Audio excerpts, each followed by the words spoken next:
Dr. Dyer, I'm very interested in making life easy and enjoyable. How does one distinguish that their service is actually helpful? Anytime, David, that you're in service to another human being, you are living the virtues, and you are being helpful. Try to imagine the Creator, whatever your religious persuasion. Just try to imagine that which allows everything to come into this world. Do you think that it makes any difference whether it's making an avocado, or whether it's making some of those seals that we hear over here, or whether it's making an eagle? Does it say that this is better than that this act of creation is a little bit better and more important than that one? When you're living a God-realized life, every single act that you extend toward other people is an act in which you are living a God-realized life. There's been some fascinating studies. One of the ones that fascinates me the most is where they measure serotonin levels in the brain. Serotonin is the enzyme in the brain that people take antidepressants in order to stimulate. It's the thing that makes us feel good. It's the feel-good chemical in the brain. And they've done studies in which they've had people showing an act of kindness. That is, if I extend something to you and you are the recipient of an act of kindness, and then they measure your serotonin levels in the brain, you have increased levels of serotonin, therefore you feel better.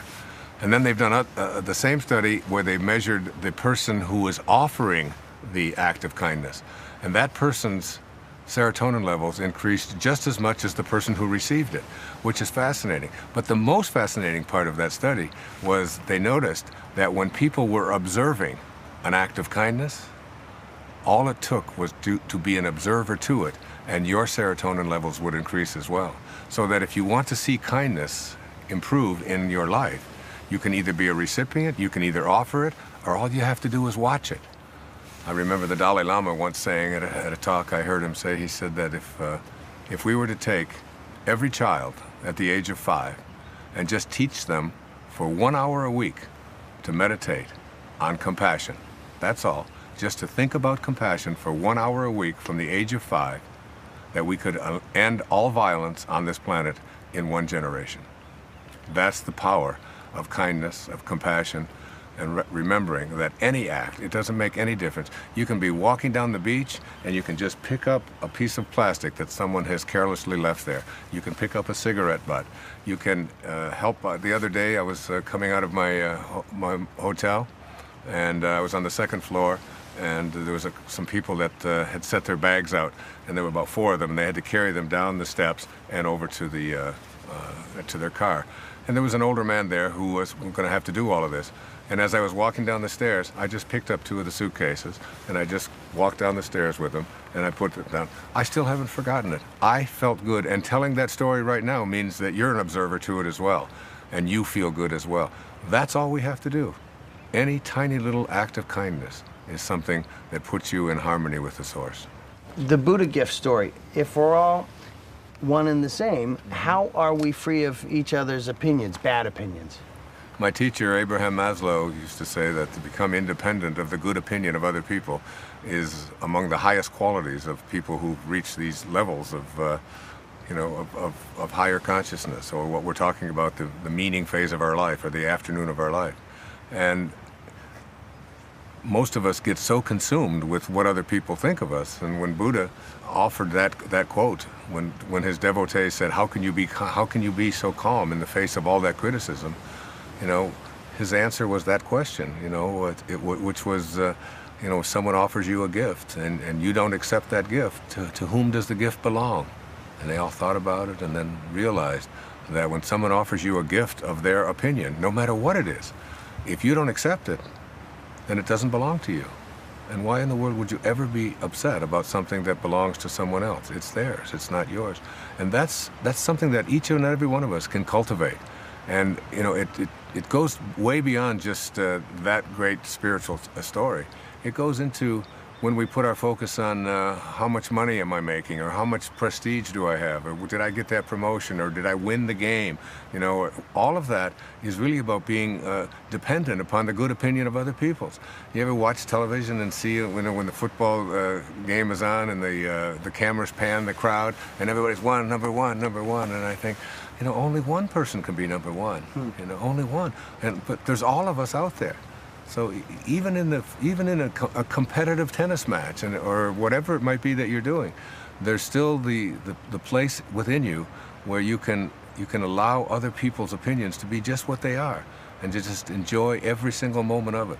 When I learned that, I used to be a competitive tennis player, and when I learned how to be less focused on what this other guy was doing and whether or not he was making the calls right and whether the wind was in my favor and all of that, and I just began to be in the process, just as almost meditating my way through a match. I became independent of all opinions of anything or anyone out there, and the ironic part of it was I became a better tennis player because my mind wasn't on winning and what other people are going to think and the trophy. Just recently, in an Olympic match, there was a high hurdler who was running for the gold medal. And when she got to the 9th hurdle, there's 10 hurdles, when she got to the 9th hurdle, she said in her interview afterwards, I already saw the gold medal around my neck.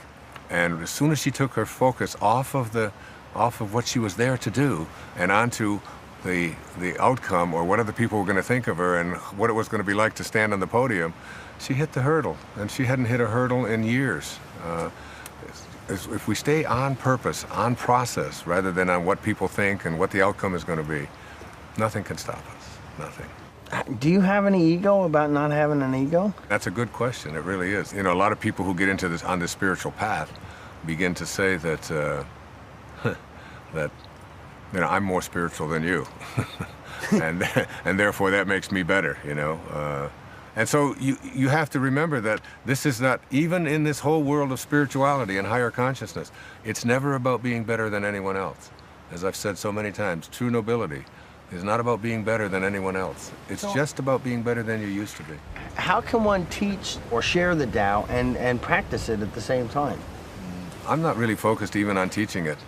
I went out and lived it for a year, and I wrote a book about it, and I put it out there, and those people who want to read it and buy it, and you know, it's there for them. If they don't, I have no interest in listening to what the critics say.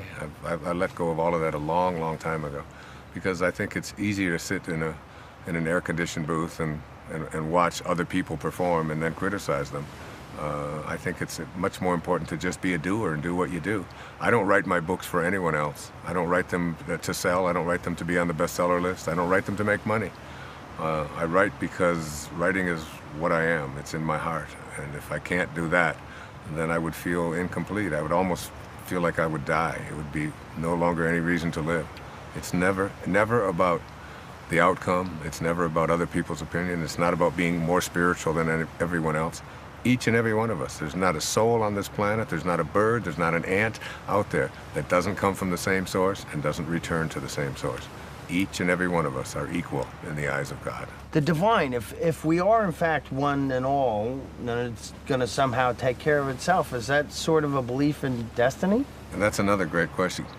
Carl Jung once said that at the same moment that you're a protagonist in your own life and you're making choices, at the very same moment you're also the spear carrier or the extra in a much larger drama.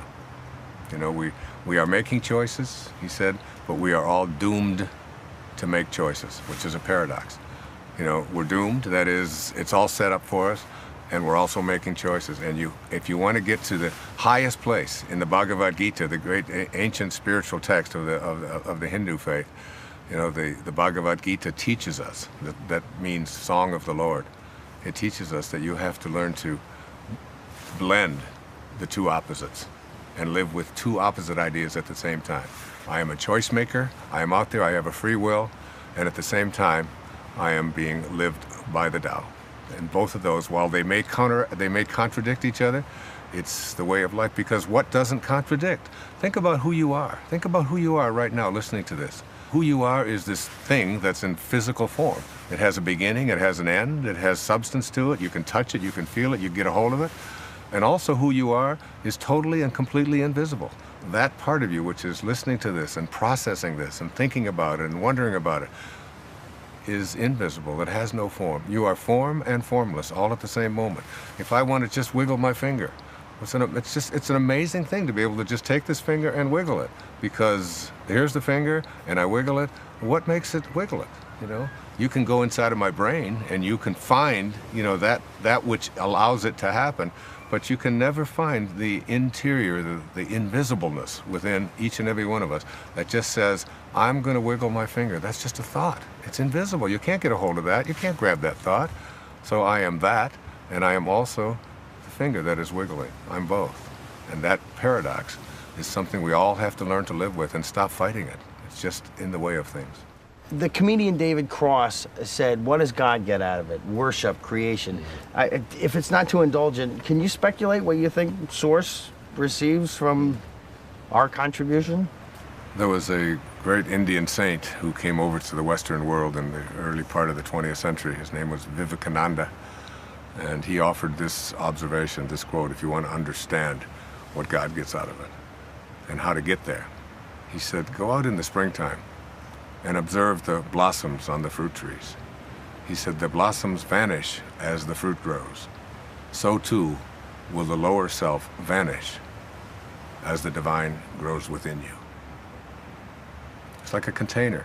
You just let more divinity go in, more service, more living the virtues, more of that. And as you fill yourself with this, rather than the ego and what's in it for me and what can I get, the blossoms vanish, and so too, and the fruit grows, and so too does this false self. It just vanishes. It goes away. The ego goes away, and the divine grows within you.